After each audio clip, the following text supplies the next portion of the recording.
감사합니다. 여러분은 언제 가장 크게 속아 보셨습니까?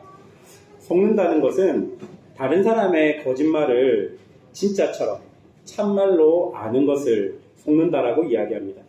사람들은 세상을 살면서 누구나 속고 속이는 시간 속에 살아갑니다.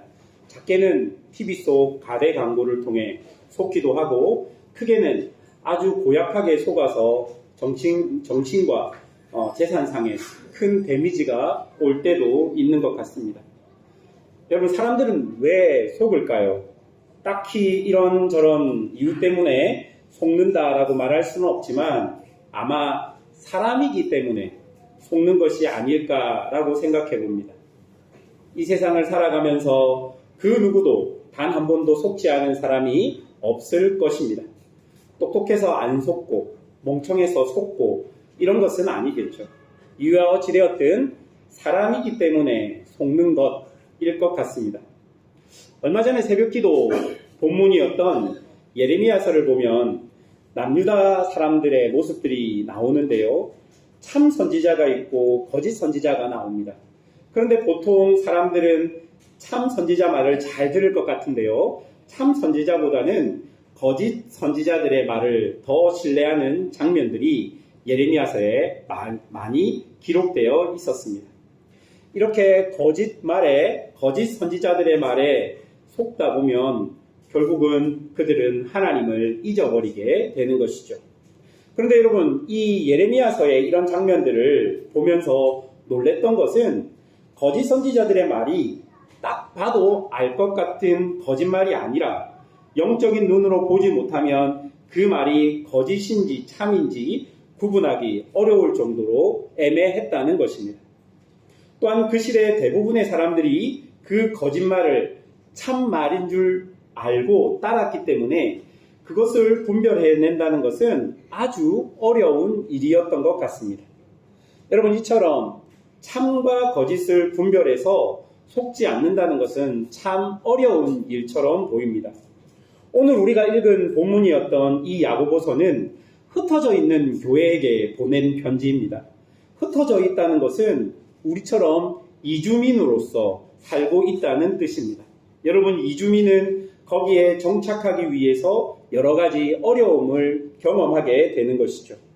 특히 교회는요, 믿음과 신앙을 지키기 위해 여러 가지 시험이 다가오기도 하는 것이죠. 야고보는 이런 시험이 다가오는 교회에게 인내를 온전히 이루라고 먼저 권면하고, 그리고 오늘 본문을 통해 두 번째 교훈을 우리에게 주게 됩니다. 첫 번째로 살펴볼 것은 야고보의 두 번째 권면입니다. 여러분, 16절을 보십시오. 16절이 오늘 본문의 핵심 구절입니다. 다 같이 한번 읽어보겠습니다. 16절입니다. 시작. 내 사랑하는 형제들아, 속지 말라. 여러분, 여기서 사용된 속지 말라라는 이 단어의 의미는 미혹당하다 혹은 길을 잃지 않도록 하라라는 의미를 가진 단어입니다. 그러니까 이 말은 우리의 신앙의 규범에서 벗어나지 말라라는 의미입니다.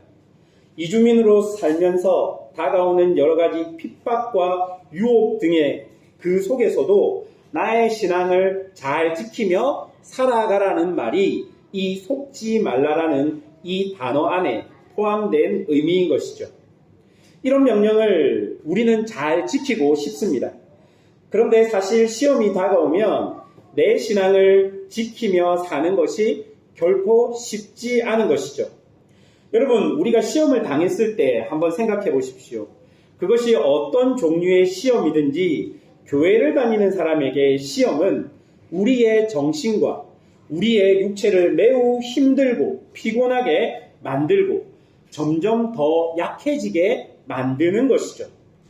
이러다 보니 시험 중에 있을 때는 사실 별일도 아닌 것 같은데 우리는 더 힘들고 더 혼란스럽고 더 어려움을 경험하게 되는 것입니다. 우리의 건강을 비유해서 한번 생각해 보십시오. 여러분, 면역력이 떨어졌을 때요, 건강할 때는 별로 우리에게 데미지를 주지 않았던 병들이 우리의 면역력이 떨어지면 우리에게 위험으로 다가올 수도 있는 것이죠. 저는 대학을 졸업하고 아프리카에서 몇 개월을 살았던 적이 있습니다. 아프리카에 사는 사람이나 아프리카를 여행하는 사람들에게 가장 두려운 병 중에 하나가 말라리아라는 병입니다. 그런데 그 아프리카에 사는 사람들에게 말라리아에 대해서 물어보니까 우리 몸의 면역력이 강할 때는 말라리아가 우리 몸에 별로 영향을 주지 않는다라고 합니다.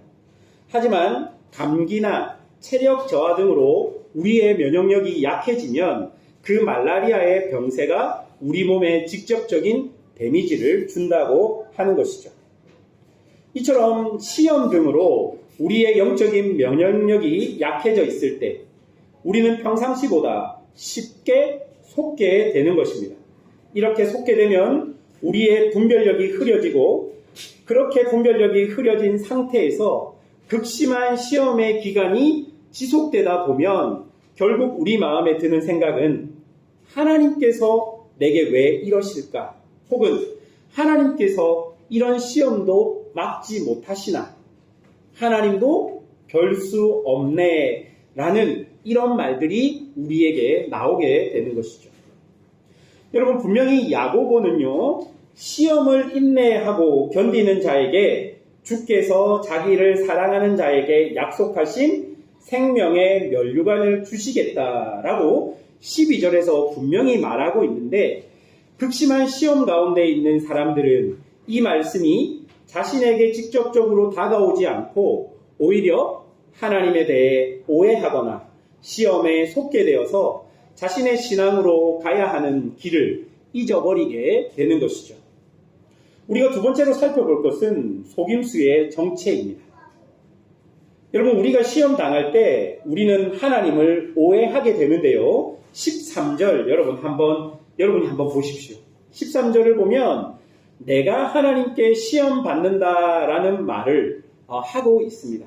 이 말을 조금 더 잘 이해되도록 번역하면 하나님이 나를 넘어뜨려 죽이려 한다라는 의미로 번역될 수 있습니다. 하나님이 나를 넘어뜨려 죽이려 한다. 하지만 여러분, 야고보서 1장 2절과 3절에는 분명히 하나님께서 우리를 시험으로 훈련하신다. 그리고 단련하신다. 그리고 우리에게 인내를 주신다. 그 인내를 통해 우리를 온전한 사람으로 만들어 가신다라고 분명히 야고보서 1장 2절과 3절에서 이야기하고 있는데, 그런데 사람들은 시험을 받으면 하나님께서 이 시험을 통해 나를 죽이려 한다라고 오해하고 있는 것이죠. 여러분, 왜 이렇게 오해하게 될까요? 또 여러분 생각해 봐야 할 것은 13절 마지막에 보면요, 하나님은 아무도 시험하지 않는다라고 말합니다. 이 역시 앞구절들과 어긋나는 내용입니다. 여러분에게 한번 여쭈어보고 싶습니다. 여러분, 하나님께서 우리를 시험하십니까? 아니면 시험하지 않으십니까? 만약 하나님께서 우리를 시험하신다면 하나님은 시험의 원인 제공자가 되십니다. 그리고 만약 하나님이 시험하시지 않는다면 시험을 통해 우리의 믿음을 강하게 하시겠다는 위의 부분의 말씀과는 어긋나게 됩니다. 여러분, 하나님은 우리를 시험하십니까? 시험하시지 않으십니까? 대답하지 마시고 옆에 분들하고 눈빛으로 교환하십시오. 시험하십니까? 시험하시지 않으십니까? 여러분, 이 부분을 해석하기 위해서 우리가 집중해야 되는 것은 하나님이 하시냐, 하나님이 하시지 않느냐에 집중하면 안 됩니다. 우리가 이것을 해결하기 위해서, 해석하기 위해서 집중해야 할 단어는 시험이라는 단어입니다. 시험. 그 시험이 어떤 종류의 시험이냐는 것이죠. 쉽게 이야기해서 하나님께서 주시는 그 시험이 만약에 우리에게 주시는 시험이냐 아니냐는 그 시험의 그 종류를 우리가 이해해야 하는데요. 영어로 보면 그 시험이 연단으로 번역되는 테스트라는 단어로 번역될 수도 있고요. 아니면 유혹으로 번역되는 temptation이라는 단어로 번역될 수 있는 것이죠.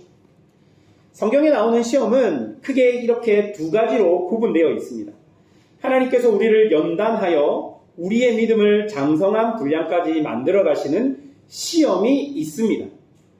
이것은 하나님을 우리를 단련하고 훈련하신다는 의미의 연단이라는 시험입니다. 영어로는 테스트이죠. 그런데 또 다른 의미의 시험은 우리를 넘어뜨리는 사단의 유혹이 있습니다. 이런 유혹은 자기 욕심에 끌려서 미혹되는 것입니다. 예를 들어서 낚시할 때 여러분, 어부가 바늘에 미끼를 가지고 물고기를 잡으려고 하는 모습을 지칭하는 단어가 바로 유혹입니다. 즉, 사단이 우리를 넘어뜨리려고 우리 앞에 미끼를 던지고 우리를 유혹하는 것이죠. 이렇게 성경에는 두 개의 시험을 구분해서 사용하고 있습니다. 그런데 여러분, 한국어 번역을 보면 이렇게 구분하지 않고 모조리 다 시험으로 번역하고 있는 것이죠.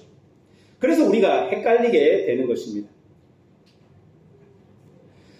여러분, 그래서 우리가 오늘 본문을 읽으면서 우리가 꼭 이해해야 하는 것은 이 본문의 맥락과 그 시험의 원인과 목적이 어떤 것인지를 살펴보고 이 시험이라는 단어가 테스트인 연단인지 아니면 템테이션이 유혹인지 그 의미를 잘 구분해야 하는 것이죠.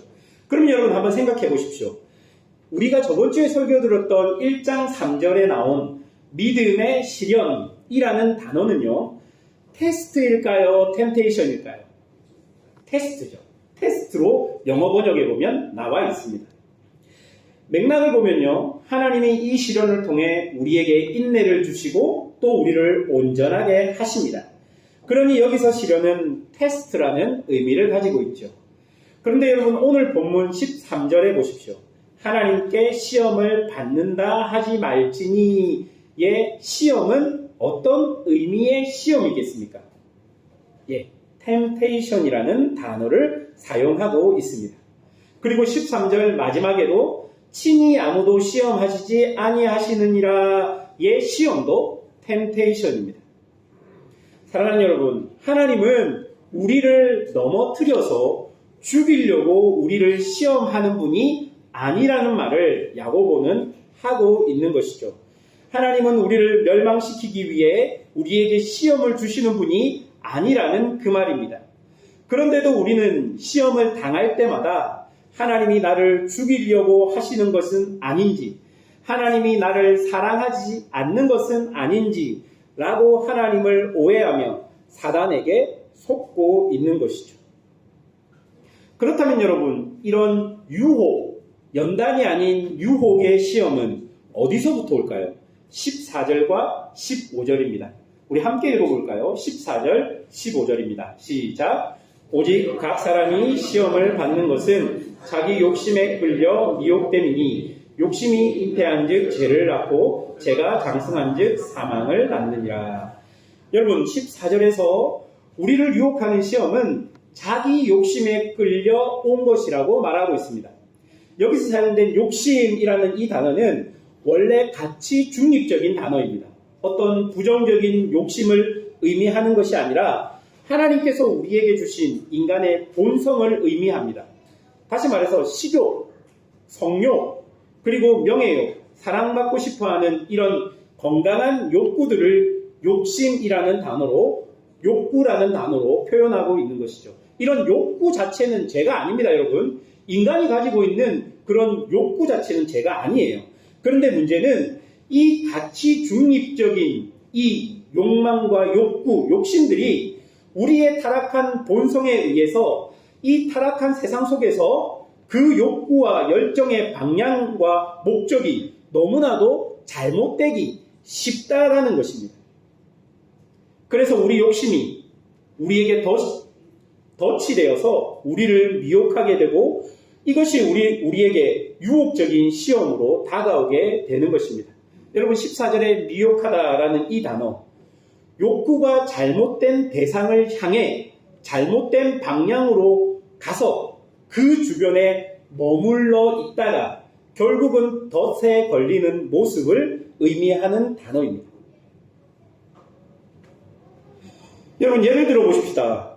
인간이 돈을 벌고 싶어하고 안정적이고 싶어하는 기본적인 욕구가 있습니다. 여러분 이런 기본적인 욕구는 죄가 아닙니다. 여러분 돈을 벌고 싶어하는 기본적인 욕구, 안정적이고 싶어하는 기본적인 욕구는 죄가 아닙니다. 그런데 그 욕구가 덫에 걸려서 욕망으로 변질될 수 있는 것이죠. 돈을 벌기 위해서 부정과 부패를 저지르고 나의 안정을 위해 다른 사람의 안정감을 빼앗아 버리면 죄가 아니었던 욕구가 덫에 걸려서 죄가 되어버리는 형국이 되는 것입니다. 그게 바로 유혹인 것이죠. 여러분 처음에 신혼부부가 전셋집에 들어갔습니다. 17평, 18평 아니면 뭐 이렇게 국가에서 주는 걸로 해서 전세 대출로 갔습니다. 그리고 그 부부들이 첫 월급을 받고 앉아서 야 우리 돈 잘 모아서 다음 아파트 조금 더 큰 데로 가자. 죄입니까? 죄가 아닙니까 여러분? 죄 아닙니다 이거. 이럴 수 있어요. 이럴 수 있어요. 그런데 그런 욕망들이 언제 죄로 변한다는 겁니까? 그런 욕망들을 이루기 위해서 내가 부정과 부패를 저지르고 그것을 이루기 위해서 내가 다른 사람 것들을 빼앗고 다른 사람들과 경쟁하면서 불법적인 방법으로 일을 하기 시작하면 그것이 죄가 된다라는 것입니다. 그렇게 욕심의 덫에 걸려서 그 상태로 지속될 때 우리의 욕심은 잉태하게 되는데요. 그리고 그 욕심이 죄를 낳게 된다라고 성경은 기록하고 있습니다. 그리고 그 죄가 해결되지 않고 계속 방치되고 키워질 때 그 죄는 우리를 마지막 목적지인 사망으로 인도하는 것입니다. 여러분 이런 모습들을 여러분 한번 잘 보십시오. 잘 보면 하나님이 우리에게 믿음의 시련을 통해 우리를 키워가는 모습과 사단이 우리에게 유혹적인 시험으로 우리를 사망으로 키워가는 모습이 너무 흡사한 것이죠. 이렇게 너무 비슷하기 때문에 우리는 착각할 수 있다는 거예요. 우리가 지금 가지고 있는 이 욕심이, 이 욕구가 미혹당해서 잘못된 길로 가고 있음에도 불구하고 하나님이 주신 건강한 것이라고 오해할 수 있다는 것이에요. 우리에게 다가오는 이 연단이 이것은 유혹의 시험이구나 착각할 수 있고 우리에게 다가오는 유혹의 시험이 이것은 하나님이 주시는 연단이구나 착각할 수 있다는 것입니다. 이런 왜곡된 신앙생활이 우리가 사는 세상 속에 너무 많이 있습니다.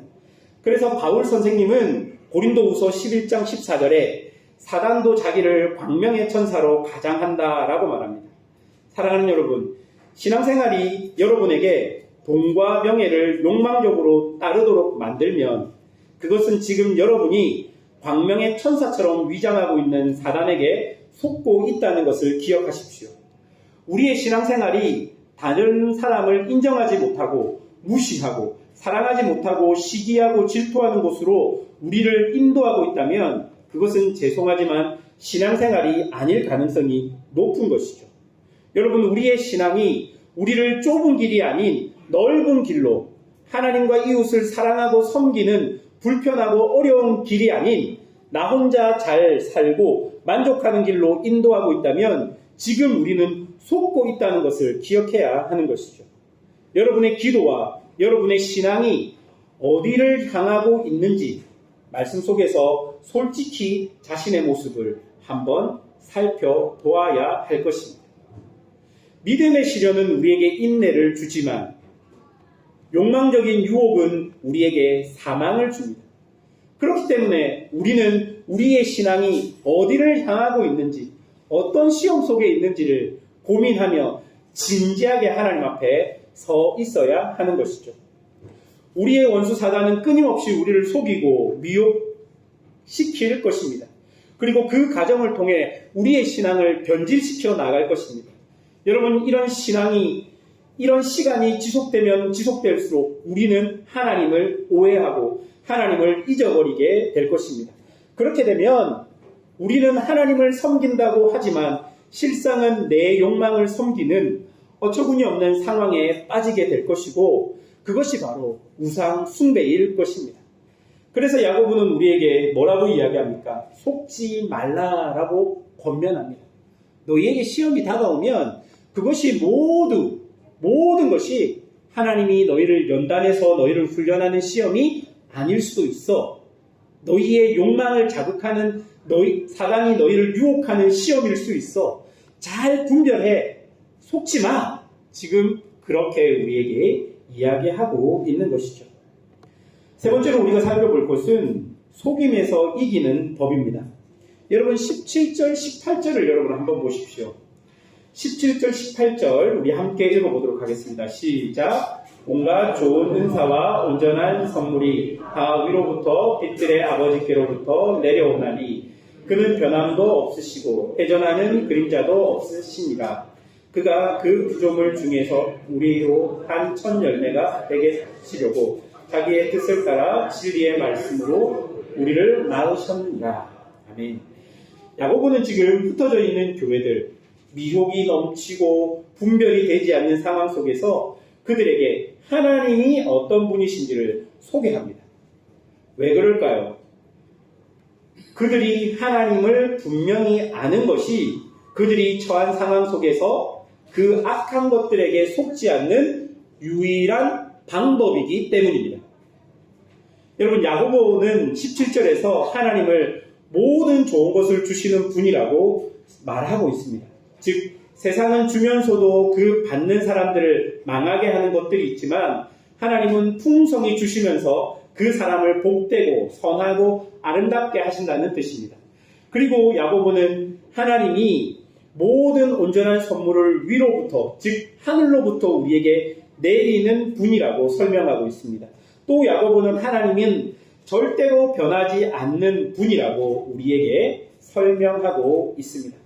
사랑하는 여러분, 이렇게 모든 선하고 좋은 것, 하나님의 뜻으로 이루어진 온전한 선물을 풍성하게 주시며 변함없으시고 전능하신 그분께서 우리를 당신의 백성으로 부르셨다는 것입니다.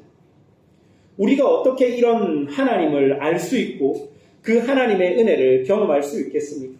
왜 야고보는 끊임없이 우리에게 하나님이 어떤 분이신지, 그리고 그 하나님과 우리의 관계가 어떠한지를 이렇게 설명하고 있겠습니까? 이것밖에는 방법이 없기 때문입니다. 우리가 유혹에 빠질 때 그 유혹에서 벗어날 수 있는 방법은 오직 하나님을 분명하고 정확하게 아는 것밖에 방법이 없기 때문입니다. 그리고 내가 하나님의 백성인 것을 아는 것, 그것으로 우리가 이 속임수에서 벗어날 수 있기 때문입니다. 사랑하는 여러분, 사단은 우리를 늘 미혹합니다. 이 미혹에서 우리는 넘어질 수밖에 없는 연약하고 약한 존재입니다. 그러나 여러분, 우리가 이 넘어진 자리에서 다시 일어날 수 있는 유일한 근거와 방법이 하나님을 아는 것이고, 그리고 예수 그리스도께서 우리를 위해서 이 땅에 오셨고 그 예수 그리스도께서 우리를 위해서 죽으시고 다시 살아나셔서 하나님과 우리를 연결하셨다라는, 그래서 우리가 하나님의 백성이라는 것을 아는 것밖에 없다는 것을 야고보는 오늘 이야기하고 있는 것이죠. 여러분, 고린도전서 10장 13절입니다. 여러분 너무 잘 알고 있는 말씀이죠. 제가 읽어드리겠습니다. 사람이 감당할 시험 밖에는 너희가 당한 것이 없나니 오직 하나님은 미쁘사 너희가 감당하지 못할 시험 당함을 허락하지 아니하시고 시험 당할 쯤에 또 피할 길을 내사 너희로 능히 감당하게 하시느니라. 여러분, 이 고린도전서 10장 13절에 나오는 시험이라는 모든 단어는 유혹입니다. 템테이션으로 번역되어 있는 단어입니다. 우리가 유혹당할 때 감당하게 하시고 피할 길을 주시는 분은 오직 하나님밖에 없다는 것을 다시 한번 성경이 우리에게 이야기해 주고 있는 것이죠. 시험이 다가올 때 우리의 영적인 면역력이 약해져서 우리는 쉽게 속게 됩니다. 그러나 야고보는 분명히 하나님이 누구신 줄 알고 너희가 하나님의 백성인 것을 알면 그 유혹적인 시험에서 우리가 분별할 수 있고 구별할 수 있다라고 분명히 이야기하고 있는 것입니다. 여러분 어떻습니까? 또 똑같은 소리처럼 들리십니까? 교회는 꼭 결론이 하나님, 예수님, 성령님밖에 없어서 뭔가 신선하고 색다른 지혜가 없는 것처럼 보이십니까?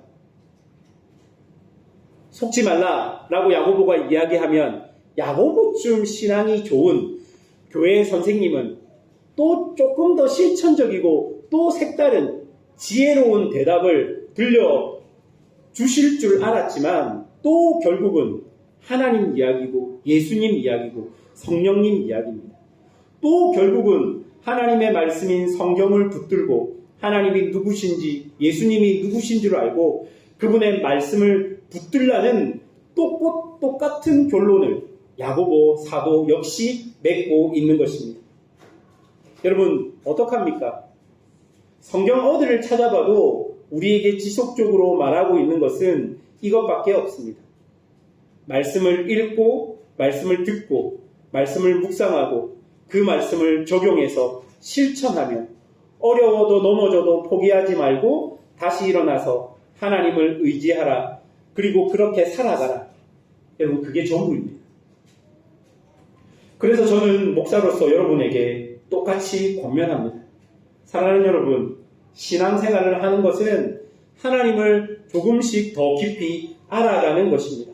그렇기 때문에 여러분의 신앙이 건강해지고 여러분이 그리스도인으로 이 땅을 살아가기 위해 유일한 방법은 하나님께서 우리에게 주신 성경 위에 여러분의 신앙을 세우는 것밖에 없습니다. 그 성경을 통해 하나님을 깊이 알아가고 그 성경의 교훈을 따라서 이 세상을 살아가는 방법밖에는 하나님의 백성이 이 땅을 살아갈 때 방법이 없다는 것입니다. 그렇기 때문에 여러분 힘써 여호와 하나님을 알아가셔야 합니다. 힘껏 하나님을 배워 가셔야 합니다. 그래서 하나님이 나를 연단과 유혹 속에서 만들어가고 있구나라는 것을 깨달으면서 세상 속에서 그리스도인으로 살아가야 합니다. 그렇게 살다가 우리가 넘어질 수 있고 낙심할 수 있고 속을 수도 있습니다. 그러나 그렇게 하나님을 분명히 알아가고 하나님을 알아가는 사람들에게 하나님께서 다시 힘을 주셔서 일어날 수 있는 능력을 주시겠다 약속하는 것이 오늘 야고보 말씀의 결론인 것입니다. 사랑하는 여러분, 교회를 다니는 사람에게는 하나님밖에 없고 하나님을 만날 수 있는 유일한 방법은 예수님밖에 없습니다. 그리고 우리는 아직도 우리 마음에 성령님께서 내주하고 계셔서 하나님과 예수님과 우리가 연결되었다라고 고백하는 사람입니다. 여러분이 지금 이곳에 모여서 예배드리는 것이 무엇 때문입니까? 하늘에 계신 하나님을 여러분 눈으로 볼 수 있습니까? 없습니다. 그러나 우리가 뭐라고 고백합니까? 내 마음에 성령님께서 나를 하늘에 계신 하나님과 연결하고 있다 믿으며 신앙생활하고 있지 않습니까? 여러분 왜 기도하십니까? 여러분의 기도가 하늘에 맞닿을 수 있습니까? 왜 우리는 우리의 기도가 하나님이 들으신다고 고백합니까? 내 마음에 성령님께서 우리의 기도를 하나님에게 전달한다고 믿기 때문입니다. 여러분 이런 말도 안 되는 소리, 어떻게 보면 세상에서는 뭐야 왜 저렇게 어리석어라고 말할 수 있는 이것을 우리는 진리로 믿고 사는 교회이자 성도입니다.